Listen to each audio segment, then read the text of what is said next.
એટલે કે ગુજરાતના એસસી એસટી ઓબીસી ને માઇનોરિટી સમાજ માટે આ નિગમો બન્યા અને ગુજરાતમાં વસ્તીની રીતે જોવા જઈએ તો 52% વસ્તી ઓબીસી સમાજની છે, 60% વસ્તી દલિત સમાજની છે, 14% વસ્તી આદિવાસી સમાજની છે. યુવાનોના રોજગાર માટે, એની આર્થિક ઉન્નતિ માટે એટલા માટે અલગ અલગ બોર્ડ નિગમો બનાવવામાં આવ્યા છે.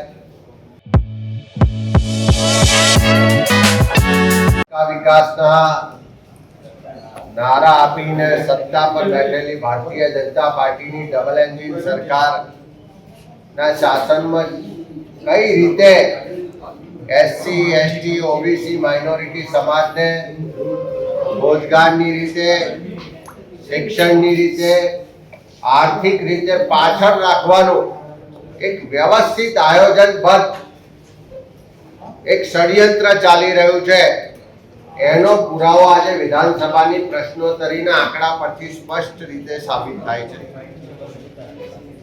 ગુજરાત સરકાર દ્વારા વર્ષોથી રાજ્યમાં જે ગરીબ સમાજ છે, પછાત સમાજ છે, જેને સરકારની મદદની જરૂર છે, એના શિક્ષણના વધારા માટે, એના યુવાનોના રોજગાર માટે, એની આર્થિક ઉન્નતિ માટે એટલા માટે અલગ અલગ બોર્ડ નિગમો બનાવવામાં આવ્યા છે.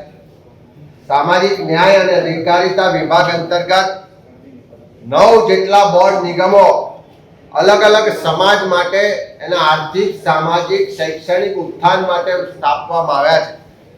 આજે વિધાનસભાની પ્રશ્નોત્તરીમાં પૂછવામાં આવ્યું કે આ બોર્ડ નિગમોને સરકાર તરફથી કેટલી લોન કે સહાય આપવામાં આવી. 2 જ વર્ષના આંકડા અહીંયા આપવામાં આવ્યા છે, પણ એ આંકડા જોઈશું તો સ્પષ્ટ રીતે ફલિત થાય છે કે આ સરકાર ખાલી જાહેરાતો માટે સબકા સાથ સબકા વિકાસ કહે છે, પણ સબકા સાથ મેળવ્યા પછી મુઠ્ઠીભર લોકોનો વિકાસ થાય છે. આ રાજ્યમાં રાજ્ય સરકાર હસ્તકના જે બોર્ડ નિગમો છે એમાં ખાસ કરીને અનુસૂચિત જાતિ માટે ગુજરાત અનુસૂચિત જાતિ વિકાસ નિગમ, ડોક્ટર આંબેડકર અંત્યોદય વિકાસ નિગમ, ગુજરાત સફાઈ કામદાર વિકાસ નિગમ, ગુજરાતના જે લઘુમતી સમાજ છે એના માટે ગુજરાત અલ્પસંખ્યક નાણાં અને વિકાસ નિગમ, ગુજરાત પછાત વર્ગ વિકાસ નિગમ, ગુજરાત ઠાકોર કોળી વિકાસ નિગમ. ગુજરાતમાં ઠાકોર કોળી સમાજની વસ્તી જોઈએ તો લગભગ 28% વસ્તી ઠાકોર કોળી સમાજની છે, એના વિકાસ માટે ઠાકોર કોળી વિકાસ નિગમ બનાવ્યું. ગુજરાતમાં જે વિચરતી અને વિમુખ જાતિઓ છે, જે અતિ પછાત કહેવાય, એના માટે નિગમ બનાવવામાં આવ્યું છે. ગુજરાતનો જે માલધારી સમાજ છે એના માટે ગુજરાત ગોપાલક વિકાસ નિગમ બનાવવામાં આવ્યું છે. એટલે કે ગુજરાતના એસસી એસટી ઓબીસી ને માઇનોરિટી સમાજ માટે આ નિગમો બન્યા અને ગુજરાતમાં વસ્તીની રીતે જોવા જઈએ તો 52% વસ્તી ઓબીસી સમાજની છે, 60% વસ્તી દલિત સમાજની છે, 14% વસ્તી આદિવાસી સમાજની છે અને 9% વસ્તી લઘુમતી સમાજની છે. એટલે આ 82% વસ્તીના ઉત્કર્ષ માટેના જે નિગમો બન્યા છે એને આંકડા પરથી સ્પષ્ટ જોઈ શકાય છે કે 2021-22ના વર્ષમાં ફક્ત 81 કરોડ રૂપિયાની લોન સહાય આપવામાં આવી છે. અને બીજી બાજુ બિન અનામત વર્ગના લોકો માટે નિગમ બનાવવામાં આવ્યો, એને 21-22ના વર્ષમાં 450 કરોડ રૂપિયા આપવામાં આવ્યા હતા. એ જ રીતે 2022-23ના વર્ષમાં જોઈએ તો જે આ એસસી એસટી ઓબીસી માઇનોરિટી માટેના નિગમ છે એને 131 કરોડ રૂપિયા લોન સહાય આપવામાં આવી અને બીજી બાજુ બિન અનામત નિગમને 2022-23ના વર્ષમાં 500 કરોડ રૂપિયા આપવામાં આવ્યા. અને ચાલુ વર્ષનું જે બજેટ છે 2024-25નું, એમાં પણ આ એસસી એસટી ઓબીસી માઇનોરિટી માટેના જે 8 નિગમો છે એના માટે 250 કરોડની ફાળવણી કરવામાં આવી અને બિન અનામત નિગમ માટે 600 કરોડ રૂપિયાની ફાળવણી કરવામાં આવી. અમે વારંવાર સરકારને કીધું છે કે બિન અનામત વર્ગના જે લોકો જરૂરિયાતવાળા છે એને પૈસા ફાળવવામાં આવે, એમની સામે અમારો કોઈ વાંધો નથી. એને 600 કરોડને બદલે વધારે ફાળવો તો પણ અમારી સંમતિ છે.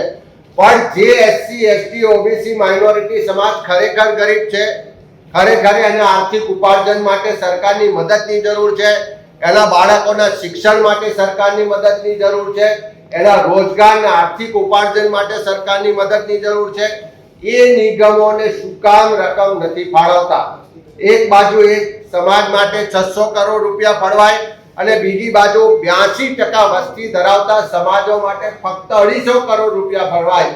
આ દેખીતો અન્યાય છે, આ દેખીતો ભેદભાવ છે. સબકા સાથ સબકા વિકાસના નામે સત્તા તો મેળવી, સત્તા 156 ની બહુમતી સાથે આવી, એમાં આ તમામ સમાજોનું પણ સમર્થન મળ્યું, પણ સત્તાના સિંહાસન પર બેઠા પછી આ ગરીબ સમાજોને ભૂલી જવામાં આવે છે. એ લોકો કઈ રીતે પાછળ રહે, એના બાળકો આવનારા સમયમાં શિક્ષણ ના મેળવે, રોજગાર ના મેળવે, ખાલી મહેનત મજૂરીને સેવા કરવા માટે જાણે એમનો જન્મ થયો હોય એવી માનસિકતા જે આરએસએસ ની છે, એ આરએસએસ ની માનસિકતાથી ચાલવા વાળી આ સરકાર સદંતર રીતે અન્યાય કરી રહી છે, ભેદભાવ કરી રહી છે અને આ સમાજોને એમના હક અધિકારથી વંચિત રાખી રહી છે.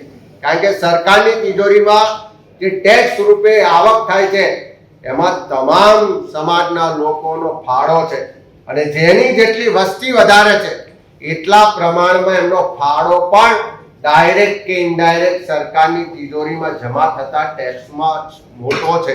એટલા માટે આ ગુજરાતના એસસી એસટી ઓબીસી માઇનોરિટી સમાજની જે 82% વસ્તી છે, જેનો ગુજરાતની ટેક્સની આવકમાં મોટો ફાળો છે, એને જ્યારે બજેટ ફાળવવામાં આવે ત્યારે આ સરકાર કાયમ અન્યાય કરે છે. એના દેખીતા પુરાવા છે.